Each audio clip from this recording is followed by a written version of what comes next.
जय हिंद दोस्तों। बहुत सारे वीडियोज आपने देखा होगा जिसमें बताया जाता है कि आपने शादी किया है, शादी मत करना, शादी मत करना। आपने शादी अगर कर लिया तो आपके संपत्ति का आधा हिस्सा आपकी पत्नी का हो जाएगा, पत्नी कभी भी ले सकती है। इस तरह का भी आपने वीडियो देखा होगा कि आधी संपत्ति पत्नी की नहीं होगी, पत्नी आपकी संपत्ति नहीं ले सकती है। तो सच्चाई क्या है, ये कानून के हिसाब से कोई बता नहीं रहा है, सिर्फ शॉर्ट वीडियो में कुछ भी बता दे रहा है। लोग गुमराह हो रहे हैं इस चीज को कि आपके पास प्रॉपर्टी है, आपने शादी की है, आपकी पत्नी से बन नहीं रहा है, आपके पत्नी से अनबन हो रहा है, वो डाइवोर्स मांग रही है, तो उस स्थिति में क्या आपके संपत्ति से वो आधी संपत्ति ले सकती है? क्या आपके नाम वाले संपत्ति से वो ले सकती है, या फिर आपके पैतृक संपत्ति जो एंसेस्टर प्रॉपर्टी है, बाप दादा परदादा के नाम से, उस संपत्ति में ले सकती है? किस संपत्ति में ले सकती है, या फिर सब में नहीं ले सकती है? तो कोर्ट क्या कहता है, कानून क्या कहता है, इसके लिए क्या नियम बना हुआ है और अभी तक किसको क्या मिला है, मैं सारे बातों पे चर्चा करूंगा। हर चीज को एक एक बारीकी से समझाऊंगा कम समय में। आप पूरे वीडियो में बने रहेंगे, आप जानते रहेंगे, तभी आप किसी को बता भी सकते हैं।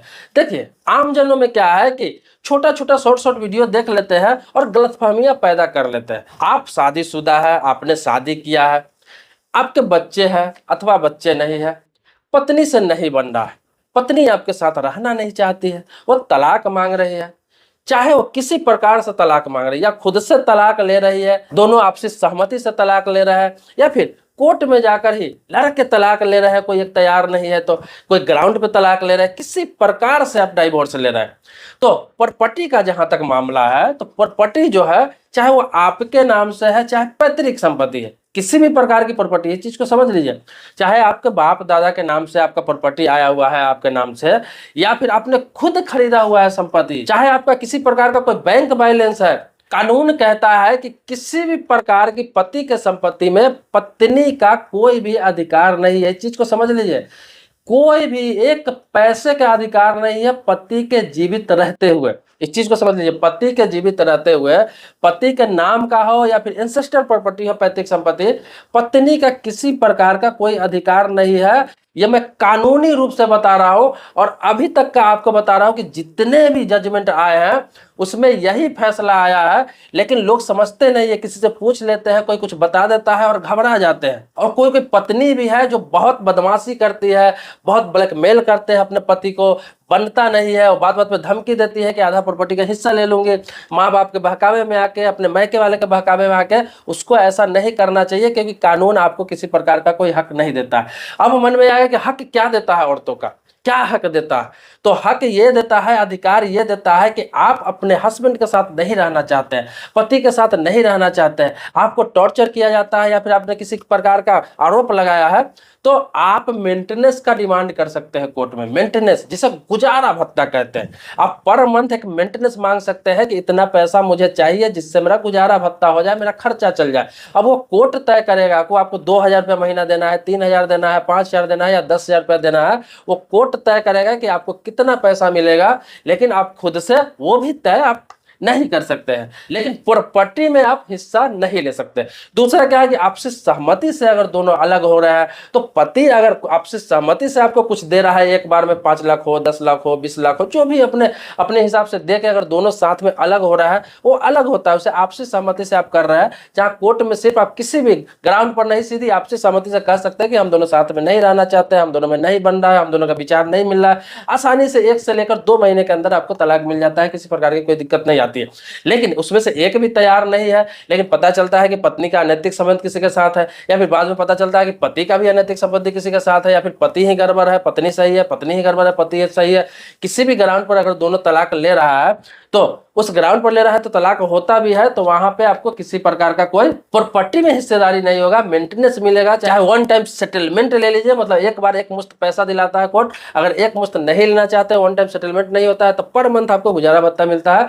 तब तक मिलता है जब तक कि आप दूसरी शादी नहीं कर लेते हैं, दूसरा जगह सेटल नहीं हो जाते हैं। वो भी आप दूसरी जगह सेटल हो जाती है, लड़की शादी कर लेती है कहीं पर, तो फिर उसका गुजारा भत्ता यहाँ से भी बंद कर दिया जाता है, क्योंकि उसका गुजारा भत्ता के लिए वहां पे व्यवस्था हो जाता है। उसके बाद बच्चे जब तक नाबालिग है तब तक बच्चों को गुजारा भत्ता मिलता है, मेंटेनेंस दिला सकती है कोर्ट, लेकिन प्रॉपर्टी में किसी प्रकार का हिस्सेदारी नहीं होता है। हाँ, अब आ जाते हैं बच्चे पर कि बच्चे हैं तो मैंने आपको बताया कि बच्चे का हक होगा, अधिकार होगा बाप के प्रॉपर्टी में, दादा के प्रॉपर्टी में। पैतृक संपत्ति है तो उसमें तो होता ही है, लेकिन बाप के प्रॉपर्टी में भी आपको बता दूं, ये भी गलतफहमी है लोगों की, बाप के प्रॉपर्टी में जब तक बाप जीवित है तब तक बेटा का कोई भी अधिकार नहीं होता है। अगर खुद से उसने खरीदा हुआ है, अपने नाम से प्रॉपर्टी खरीदा हुआ है खुद से कमा के, तो सेल्फ एक्वायर्ड प्रॉपर्टी में किसी भी प्रकार का बच्चों का भी हिस्सेदारी नहीं होता। अब आते हैं कि मैंने कहा कि जब कोई व्यक्ति नहीं रहता है जीवित तब कैसे अधिकार होता है। तो किसी व्यक्ति के नाम पर प्रॉपर्टी है, अगर वो जीवित नहीं रहता है और किसी के नाम से वसीयत करके नहीं रखा हुआ है, बिल करके नहीं गया हुआ है, किसी को उसने गिफ्ट डीड नहीं बना कर गया हुआ है, रजिस्ट्री नहीं किया हुआ है, उस हालात में अगर कोई व्यक्ति मर जाता है, नहीं रहता है इस दुनिया में, उसके पास प्रॉपर्टी है, तो फिर सीधा सीधा उसके बच्चे का अधिकार होता है। चाहे बेटा हो चाहे बेटी हो, सबका अधिकार होता है। और उसको पत्नी को भी अधिकार होता है। अगर वो शादीशुदा जिंदगी में है तो इस बात को समझिए, शादीशुदा जिंदगी में है तो पत्नी का भी अधिकार होता है, लेकिन वो पत्नी से तलाक हो चुका है तो उस पत्नी का फिर उसमें अधिकार नहीं होता। ये दिमाग में नहीं आ जाए कि तलाक हो भी चुका है तो पति के न रहने के बाद पत्नी का अधिकार होता है। तो कानून ये कहता है। अब देखिए औरतों को अधिकार क्यों नहीं दिया जाता है। देखिए किसी भी व्यक्ति को कहीं ना कहीं एक जगह ही आप लाभ उठा सकते हैं, एक जगह ही अधिकार ले सकते हैं। कोई भी महिला का आजकल के डेट में बताओ, शादीशुदा जिंदगी का 100% नहीं कह रहा हूँ, 40 से 50% मामला, आंकड़ा ज्यादा है, आप बताइए कमेंट बॉक्स में कि कितना आंकड़ा हो सकता है, लेकिन मैं बता रहा हूँ 40 से 50% आंकड़ा जहां तक उसके मायके वालों के कारण खराब होता है पति पत्नी का रिश्ता। चाहे उसकी माँ की वजह से, चाहे उसकी बहन की वजह से। इसमें बाप भाई इन्वॉल्व बहुत कम होता है, या तो माँ या तो उसकी बहन, और इस वजह से बहुत सारी महिलाओं का शादीशुदा जिंदगी खराब होता है।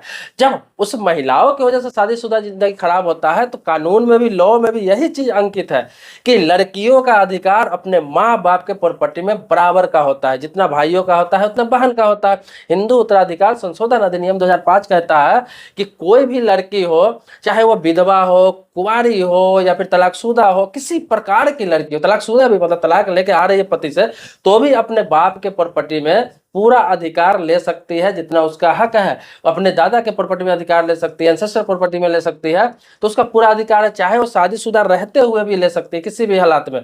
मतलब लड़की का अधिकार है तो है, ना ले वो अलग बात है। तो जब उसके माँ बाप के प्रॉपर्टी में पूरा अधिकार है, अगर उस माँ बाप की वजह से, माँ की वजह से तलाक होता है, उसको डाइवोर्स होता है, तो औरतों का चाहिए कि जाके अपने माँ के प्रॉपर्टी में अधिकार मांगे, अपने बाप के प्रॉपर्टी में अधिकार मांगे, अपने दादा परदादा की प्रॉपर्टी में अधिकार मांगे, तो वहां तो उसका है ही। तो फिर पति के प्रॉपर्टी में या फिर सास ससुर के प्रॉपर्टी में हक का तो कोई सवाल ही नहीं उठता है। तो इसी प्रकार से कानून बनाया गया है कि जिसने पैदा किया उसे, जिसने जन्म दिया, उसके प्रॉपर्टी में तो उसका अधिकार है ही। तो फिर अगर इधर से भी अधिकार हो जाए तो हमेशा जब पति पत्नी का अनबन होगा, लड़ाइयाँ होगी, कभी अलग होने की बात होगी, तो पता चलेगा कि पति से भी हिस्सेदारी लेकर आ गए, उधर माँ बाप से भी हिस्सेदारी ले गया दोनों तरफ से, और औरतें कभी दोबारा शादी करना चाहेगी ही नहीं। पता चलेगा बहुत सारी औरतें हैं जो इसी तरह करके अपना जीवन यापन कर लेगी और सामाजिक जो व्यवस्था है वो बिगड़ जाएगा, गड़बड़ा जाएगा। इसीलिए इस तरह का कानून लाया गया है। देखिए यहाँ पे किसी मर्द को गलत नहीं ठहराया जा रहा है, औरत को गलत नहीं ठहराया जा रहा है। ये कानून जिस आधार पर बनाया गया है वो आधार मैं आपको बता दे रहा हूँ कि इस कानून बनाने का आधार यही है कि कहीं एक जगह ही एक व्यक्ति लाभ ले सकता है। तो ऐसे किसी भी प्रकार का कोई भी डरने की बात नहीं है कि आप शादीशुदा है, आपके तलाक हो रही है तो पत्नी आधा संपत्ति आपके लेके चली जाएगी या फिर आधा के हकदार हो जाएगी। ये सब दिग्भ्रमित कर रहे हैं, जिनके पास नॉलेज नहीं है वो लोग कुछ कुछ बता रहा है, लोगों को दिग्भ्रमित कर रहा है, लोगों को गलत चीजें बता रहा है। सच्चाई यही होना चाहिए कि अगर आपकी शादी हो गई, आप पति पत्नी है, तो दोनों खुश रहे, साथ में रहे, किसी प्रकार की दिक्कत न हो। ईश्वर न करे, भगवान न करे कि कोई किसी के प्रकार का कोई दिक्कत हो, लेकिन ऐसी परिस्थिति आती भी है तो कानून ये कहता है, नियम कहता है कि लड़कियों को, औरतों के लिए उसके माँ बाप में हिस्सेदारी है, मर्दों के अपने माँ बाप में हिस्सेदारी है। रही बात लड़की की अलग होती है, जब तक शादी अपना दूसरा नहीं कर रही है तो अब तक वो अपने मायके में रह के भी अपने पति से मेंटेनेंस का मांग कर सकती है, चाहे वो कोर्ट के द्वारा है, चाहे डायरेक्ट हो, किसी भी प्रकार से मेंटेनेंस का मांग कर सकती है और मेंटेनेंस उसे मिलेगा भी। अगर बच्चे हैं तो बच्चे का अधिकार उस पति के हिस्सेदारी में होगा। चाहे औरत दूसरी शादी भी कर लेती है तो उसके जो बच्चे हैं, जो इससे हुआ है, उसका हक हिस्सेदारी अपने पापा के प्रॉपर्टी में रहेगा, वो हमेशा रहेगा। पापा अगर नहीं रहेंगे तो उसका प्रॉपर्टी का हिस्सेदारी उस बच्चों का ही होगा। जब तक पापा जीवित है तब तक उसका एंसेस्ट्रल प्रॉपर्टी में डायरेक्ट हिस्सेदारी होगा, चाहे पापा देना चाहे अथवा ना देना चाहे। बहुत सारी चीजें हैं, बहुत सारे कानून है जो जमीन से रिलेटेड है, प्रॉपर्टी से रिलेटेड है, जो फैमिली से रिलेटेड है, जिसे सिविल लॉ कहते हैं। तो मैं बताने का आपको प्रयास करता हूँ, समझाने का प्रयास करता हूँ। लेकिन देखिए एक वीडियो में सब कुछ बताना संभव नहीं होता है, और एक व्यक्ति के लिए कोई वीडियो बनाना भी संभव नहीं होता है। तो मेरे कमेंट बॉक्स में बहुत सारे कमेंट आते हैं, और मैं कोशिश करता हूं कि हर व्यक्ति के टॉपिक पर एक एक करके वीडियो बनाऊं। अब व्यक्तिगत रूप से कमेंट आता है तो व्यक्तिगत रूप से जवाब देना संभव नहीं हो पाता है, क्योंकि बहुत सारे कमेंट होते हैं। लेकिन मैं वीडियो बनाता हूं, जिस टॉपिक पर अधिक कमेंट आते हैं मैं कोशिश करता हूं उस टॉपिक पर वीडियो बनाऊं, ताकि बहुत सारे लोगों को नॉलेज हो जाए, जानकारी हो जाए। इस टॉपिक पर बहुत सारे कमेंट बहुत दिनों से आ रहे थे कमेंट बॉक्स में, इसीलिए मैं सोचा कि चलो आप लोगों को जागरूक कर दूं, सच्चाई बता दूं। हालांकि इस टॉपिक को बहुत सारे वीडियो होते हैं, बनते हैं, लोग बताते हैं, लेकिन मैं इतनी आसान भाषा में बताने का प्रयास करता हूं कि एक अनपढ़ व्यक्ति, कम पढ़ा लिखा व्यक्ति भी इस चीज को समझ जाए, वो अपना डर खत्म कर ले। देखिए कानून की जानकारी आपको रहेगी, चाहे आप पुरुष हो, महिला हो, कोई भी हो, कानून का जानकारी आपके होना बहुत जरूरी है।